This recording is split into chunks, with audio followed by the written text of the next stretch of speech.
Our third sem paper is abstract algebra. In this paper, first unit, groups.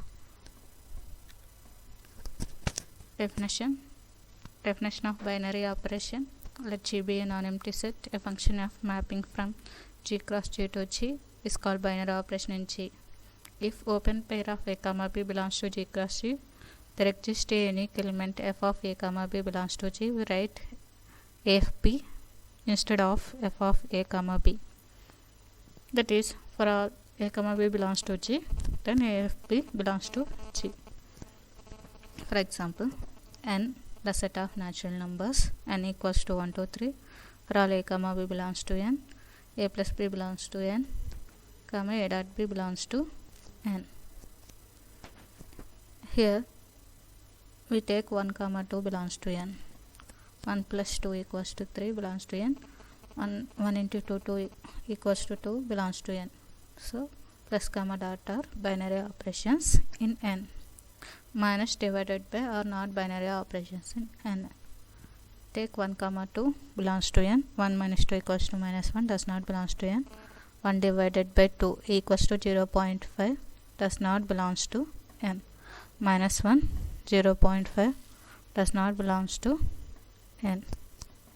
So, minus divided by are not binary operations in n. Next definition, algebraic structure.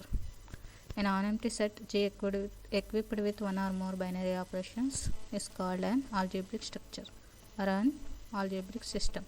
If circle is a binary operation in G, then we write the algebraic structure as G comma circle. The set Z of integers under the addition plus is an algebraic structure. It is commonly denoted by Z comma plus. A set of real numbers are together with the addition plus and multiplication into such an algebraic structure is denoted by R comma plus comma into. In the above definition, binary operation example in this definition, our example natural numbers. In this natural numbers plus dot are binary operation. So, n comma plus comma dot is an algebraic structure. Semigroup. An algebraic structure G comma circle is said to be a semigroup if circle is associative. That is, A circle B circle C equals to A circle B circle C.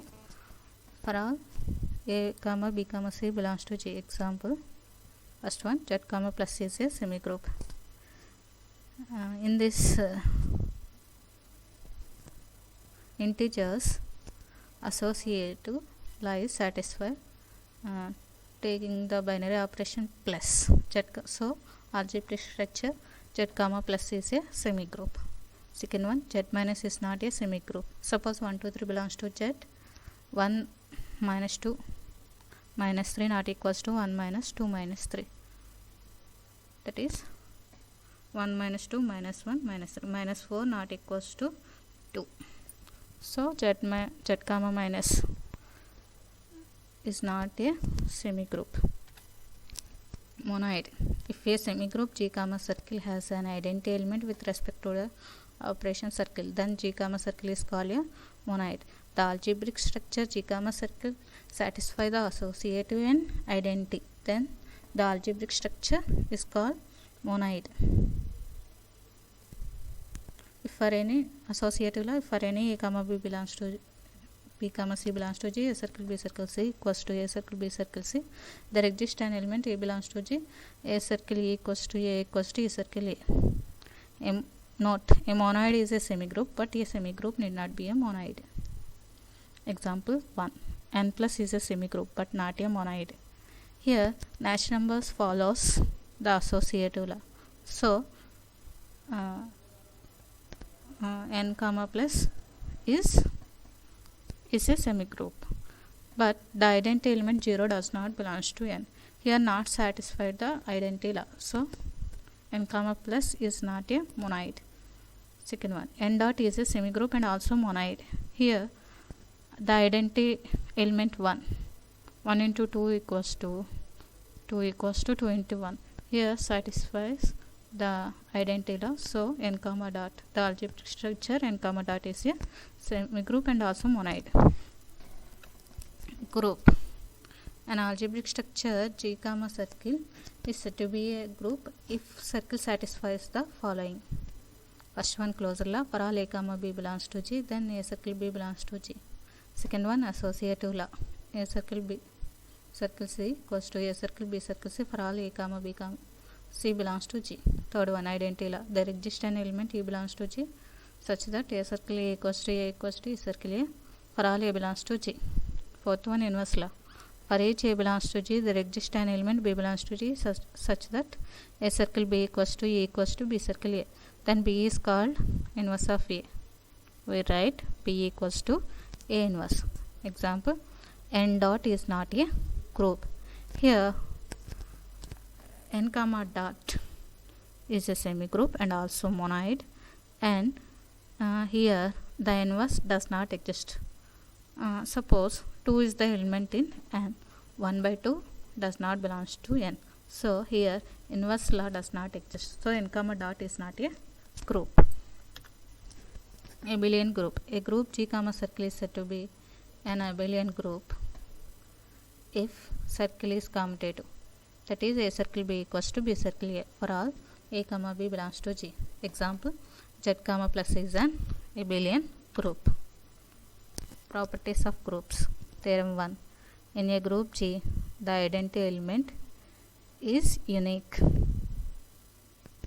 Proof. Let G be a group.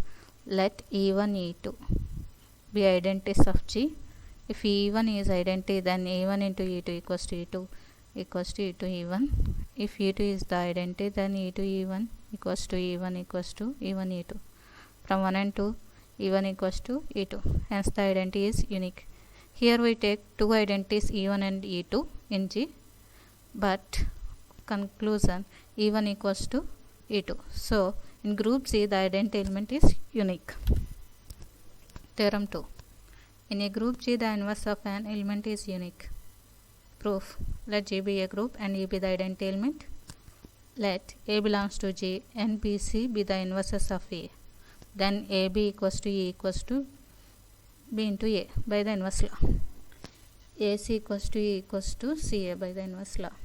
Now B equals to B equals to B into AC. AC equals to E. We know that BA into C from the associative law. This is equals to AC equals to C. Here B equals to C, hence the inverse of A is unique. Here we take B, C are the two inverses of A, but A has only one inverse. So the inverse of an element is unique. The inverse of identity is itself. Since A into E equals to E, then E inverse equals to E. In a group G, A inverse whole inverse equals to A for all A belongs to J. Since we have A into A inverse equals to E equals to A inverse A, this implies A inverse whole inverse equals to A. Theorem 3. In a group G, AB whole inverse equals to B inverse A inverse for A comma B belongs to G. Proof. Let G be a group and A be the identity. Let A comma B belongs to G, AB belongs to G by closure law. A inverse comma B inverse belongs to G. This implies A inverse B inverse belongs to G. Now to prove AB whole inverse equals to B inverse A inverse, we prove that AB into B inverse A inverse equals to E equals to B inverse A inverse into AB.